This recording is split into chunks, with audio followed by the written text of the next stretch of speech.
الآن في خسائر مادية كبيرة تحدثت عنها بعض التقديرات الأولية اللي تشير أنه هناك الخسائر ما بين 135 و 150 مليار دولار في كاليفورنيا أو في لوس أنجلوس خلينا نقول. لكن الآن كيف ستتعامل شركات التأمين مع هذه الكارثة؟ صحيح، هي الخسائر المادية كبيرة جدا ومنقسمة إلى قسمين. الخسائر المادية اللي حاصلة بسبب الحرائق واللي حاصلة للناس المتضررين بطريقة مباشرة، لكن في جزء تاني زي ما تفضلتي كده لشركات التأمين.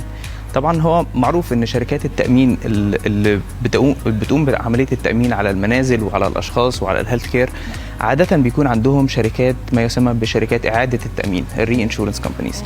لكن في الحالات البسيطة، في الحالات العادية، بتكون الأضرار محتملة جدا بالنسبة للشركات دي. لكن في حدوث حدث كبير جدا زي اللي بيحصل في الحرائق بتاعت كاليفورنيا دلوقتي بالحجم الغير مسبوق إلى حد كبير دلوقتي اللي احنا بنشوفه، فحتى الأضرار هتكون جسيمة جدا على شركات التأمين وكمان على شركات إعادة التأمين، لدرجة إنه الأرقام بتقول إنها وصلت لحوالي 20 مليار دولار من الخسائر لشركات التأمين موزعة ما بين الاثنين.